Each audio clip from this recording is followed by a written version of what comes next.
Shalom.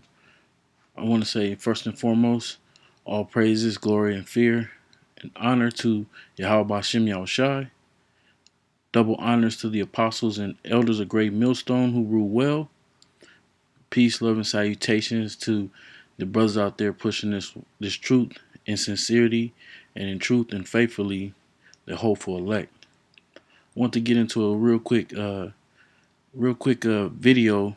It's based upon the mark of the beast, the chip, and I got a video that I want to touch on. But the first scripture I want to go into is Sirach 39:1. It says, "But he that giveth his mind to the law of the Most High, and is occupied in the meditations thereof, will seek out the wisdom of all the ancient, and be occupied in prophecy." And that's what brothers in Great Millstone do. We bring out the prophecies of what to look for, which is warning the people. And that one of the major prophecies that's on the horizon is coming up quickly. You see it all over the news. You see it on the internet. Is basically the RFID chip, which is the mark of the beast. And I want to jump into this quick video. I'm going to just let it play. It's only a 2-minute long video. Frustration from dozens of Clayton County parents who say their children are going hungry tonight after their food stamps were suddenly cut off. Fox 5's Justin Gray is at the live desk with the story that is all new tonight on The Edge. Justin. Tom, state officials admit to me tonight that something went wrong down in Clayton County at the office that administers food stamps and Medicaid, but they're still not sure what. Parents tell me tonight they can't buy food without those food stamps. This food stamp card ain't got number 17 cents on it. Terry Clark says she stood in line for more than 6 hours at Clayton County's Human Services office because food stamp help for her 6 children unexpectedly ended. There's no telling my kids that we can't eat. I'm not taking no, because my babies don't deserve that. Nobody kids should go hungry down here in Georgia. State officials say this office was overwhelmed today, with dozens of families facing a similar problem. The food stamps just not there. Me and my kids, they haven't ate since this morning. And I was supposed to get my food stamps yesterday, and I didn't get nothing. So they was getting angry. They started banging on the windows. A state spokesperson tells me what happened here today was out of the ordinary and it was unexpected, but they say they're not sure what exactly went wrong. What was the glitch that led to this mess? Our budgets have not increased. They've been actually decreased. The director admitted to me there were problems here as he tried to calm fears. And a statement, a state spokesperson says, quote, "We have both state and county staff working to understand the cause of the problem today. We are working to ensure people receive their food stamps as soon as possible." I'm a cancer patient. I need these pills to survive. Okay? Candace Bennett says her cancer medications have nearly run out, and after spending all day here, her Medicaid and her food stamps are both still on hold. When are y'all gonna come through? When you gonna come through? When I'm on my last pill? Or better yet, when I'm dead? And then I won't need it. State officials say the Clayton County office was closed Monday because of furloughs, and that could have contributed to the lines. They are investigating whether some sort of paperwork or computer problem might have led to some families getting their benefits cut off by mistake. Reporting at the live desk tonight, Justin Gray, Fox 5 News. All right, Justin. So basically, in this video, this short little video, is showing you how they're doing test runs, because people got to understand this. That ain't by accident. That's by design. They're basically doing this throughout different states. This was taking place in Georgia, but it's done hit other states too, where they had different days where people were expecting their food stamp benefits or their SNAP program benefits, and the systems were down and the people couldn't get it. The elites are doing this so they can see the reaction of the people, because you start off with a slow starvation. You slowly take something away from the people. In the video, you had the Judite lady saying, "I'm a cancer patient and I'm almost out of my pills. And when you gonna get me my pills? When I'm dead?" No, they're gonna give you your pills when you take that chip. They're gonna present that to you. All you gotta do is take this chip, and it'll clear up the glitches in the system, and you won't ever have this problem. I want to jump into the scripture that they're gonna present, how it's gonna be presented to the people. This is Revelations 13 and 16, and he calls it all, both small and great, rich and poor, free and bond, to receive a mark. And that word mark is the Greek word is charagma, which means an imprint or an incision, a stake going into your hand. That's how we know it's the RFID chip. It says in their right hand or in their forehead, and that no man might buy or sell save he that had the mark, or the name of the beast, or the number of his name. Here is wisdom. Let him that had understanding count the number of the beast, for it is the number of a man, and his number is 666. So basically, we understand this, knowing this as basically the mark of the beast, the RFID chip. That's what's coming. And in this video, you had Jake's basically being kind of cocky, like where's my stuff at? You got the audacity to not have our benefits at the beginning of the month. It's been a day since we eaten. Well, basically, this devil gonna give you more than a day. He's gonna starve you so much to the point where you're gonna be ready to fight for the chip, because you're gonna have other people having the chip, and then you're gonna see them getting their stuff. The next scripture I wanted to jump into is because our people is always counting on Esau, or counting on the other nations, instead of counting on Yahawah, Shem, Yahawashi to be there for them. This is Isaiah 30 and 1. It says, "Woe to the rebellious children, saith the Lord, that take counsel, but not of me." Because our people don't take counsel of the Most High. And how you take counsel of the Most High? You get into the word, the scriptures, and you listen to the men that he set up and put on the earth to tell you, to break down what the scriptures is talking about. But our people don't listen to the men out there. They don't listen to the word. They don't take the counsel of the Most High. It says, "And that cover what they covering, but not of my spirit, that they may add sin to sin." Because our people, of course, they ain't reading the scriptures. They don't know they sinning. They don't know that they're not supposed to be sinning. They're not supposed to be breaking the law, statutes, and commandments. Supposed to keep them as best they can. And then they go and turn around and take this chip, which is adding more sin on top of sin, which is going to cost them ultimately their lives.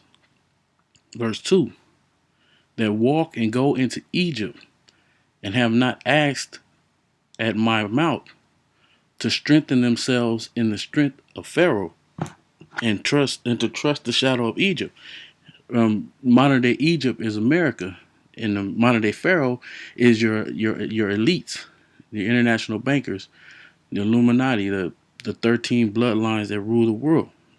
They're the modern day Pharaoh, starting with your Rothschilds, your Rockefellers, your Gettys, your DuPonts, your Bush, Oppenheimers. It's a long list of them, but they're the modern day pharaohs. Verse 3, "Therefore shall the strength of Pharaoh be your shame." Their strength is that chip, because that's what the Pharaoh's going to use to basically take claim of his goyim, his slaves. So that's going to be his strength, Esau's strength, which will be Jake's shame, because at the end, our nation of those who take that chip, they're going to be ashamed, sorely ashamed. "And trust in the shadow of Egypt, your confusion." And the confusion is the dust that's covering their eyes, because they can't see that the mark of beast is the chip, and that they shouldn't be trusting into this system or trusting in the so-called white man. They should be trusting in Yahawah, Shem, Yahawashi. But the brothers don't have that dust over our eyes, so the confusion is not there. We can see it clear. The next scripture is Isaiah 31 and 1. It says, "Woe to them that go to Egypt for help, and stay on the horses, and trust in chariots, because they are many, and in horsemen, because they are very strong. But they look not unto the Holy One of Israel, neither seek the Most High." Because our people are carnal. They're straight up carnal. If they're not eating, they flesh take over, and they look and listen to what Esau puts on TV, or what he puts out there. That's what they trust go into. They're not spiritual. They don't say, "Oh, well, I'm gonna put my faith in the Most High. He's the one who's been feeding me all this time. He's the one been providing for me." No, they look into the state to give them their SNAP EBT benefits instead of praying to the Most High that He provides for them. When that day, they're not gonna look to the Most High. Then they're gonna still looking for FEMA, looking for the government to provide them the necessities that they've been. Actually, they're just luxuries, because a luxury is something where you could just walk into the store and pay for food and walk out. A necessity is when you have to go out and kill and hunt for your food to survive. It's a necessity to live. So our people, they trust in this government. They trust in Esau. It's gonna be a sore shame unto them. Verse 2. Yet he also is wise and will bring evil and will not call back his word. Because the Most High is his word is not gonna go out void. You take that chip, the answer to those who take the chip is in Revelations 14 and 9. It says, but will rise against the house of the evildoers and against the help of them that work iniquity. The next scripture is Isaiah 36 and 6.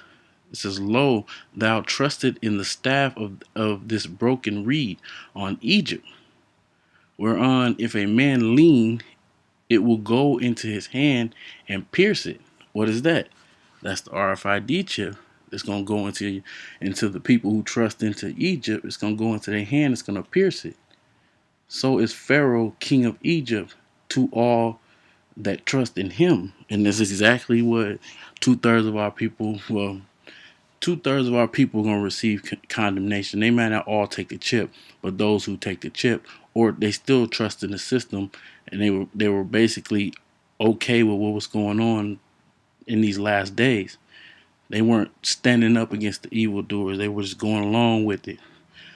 Esau's whole agenda, his whole society of homosexual agendas, pedophilia, all this stuff that make this place confusion, makes Babylon confusion.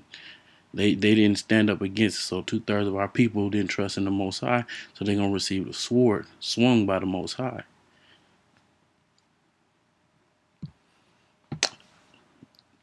Basically, that the scriptures I've been reading in Isaiah, they took place in the ancient days, and they're gonna take place again, because everything that happens in the ancient days is gonna happen again. It's prophecy to happen again.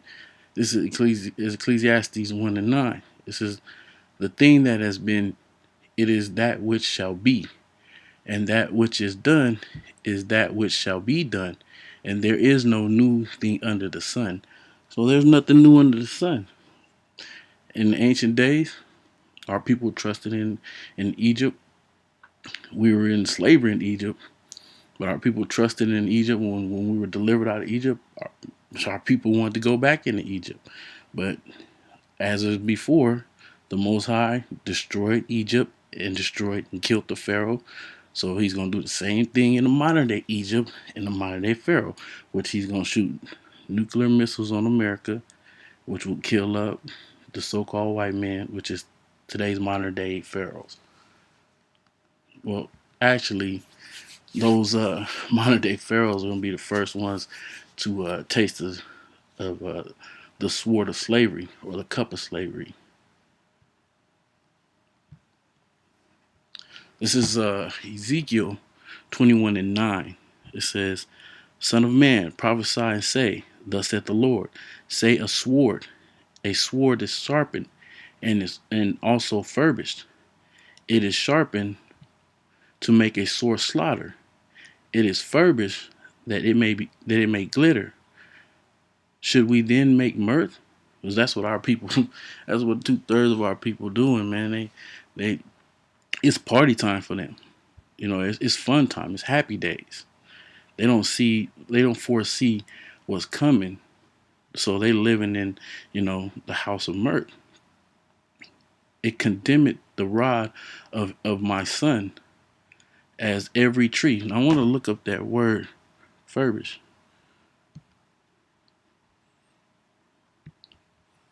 It's from the Hebrew word Murat, which basically means scored, polished, smooth. Now, the whole nation of Israel is going to have to receive a purification.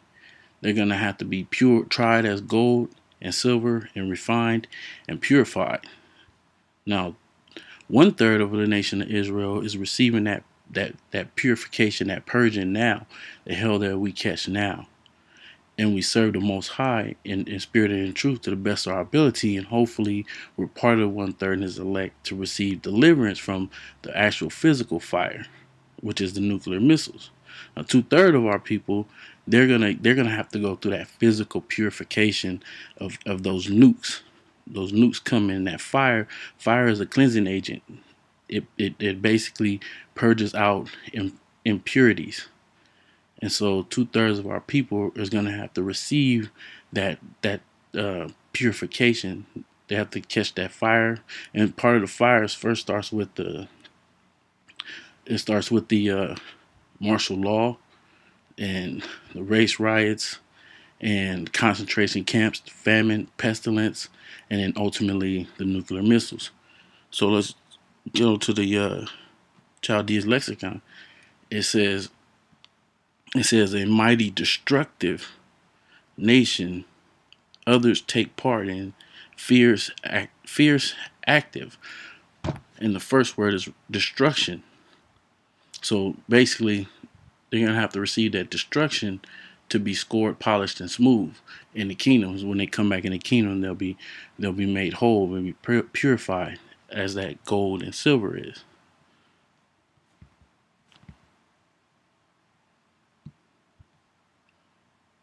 Back at verse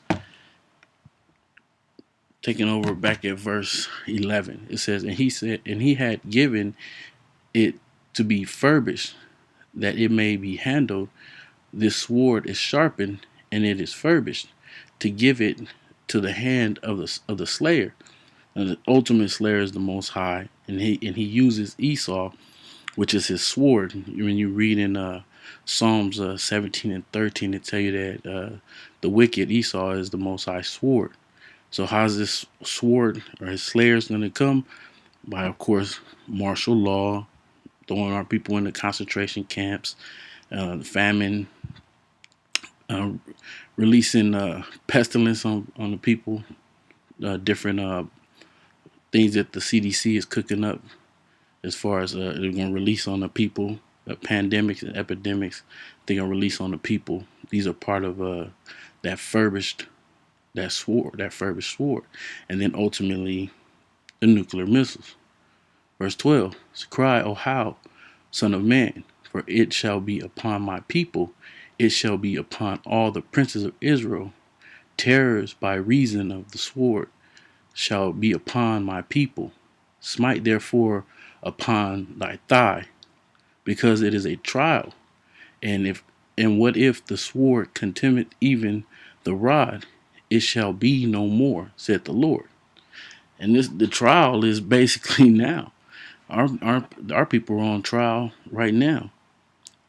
They're on the trial that they're going to be found guilty, and they're going to receive judgment of that trial. This is Ezekiel 12 and 25. It says, for I am the Lord, I will speak, and the sword, it's like in the word that I shall speak shall come to pass. It shall be no more prolonged. For in your days, O rebellious house, will I say the word and will perform it, said the Lord power. Again, the word of the Lord came to me, saying, Son of man, behold, they of the house of Israel say, the vision that he seeth is for many days to come. Because people say, we've been in the last days it's been the last days for years, ain't nothing happened. It's just, we still in the last days, but they still thinking they got time. Just like the people didn't want to hearken to Noah when Noah was building the ark. They didn't want to listen at all. But now people, the spiritual ark that's being built now is to basically get on those ships.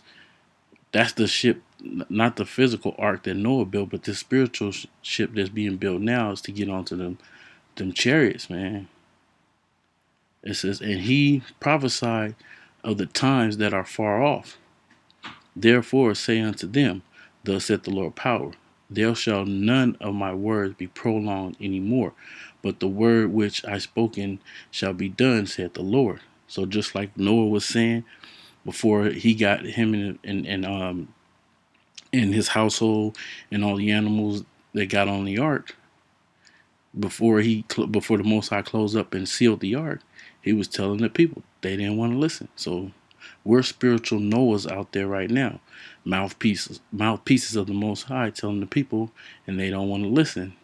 They think they have time. They think that this is not the end of the world. That's why the scriptures say he shall come as a thief in the night. When that day come, it's going to be the ending of the Most High prolonging his word, and he's going to execute his word. With that, I want to bring this little quick video to a close. I hope brothers was edified. I just want to say all praises, glory, honor, and fear to Yahawah, Shem, Yahawashi. Double honors to the apostles, elders of Great Millstone who rule well, and peace and salutations to the hopeful elect brothers out there. Shalom.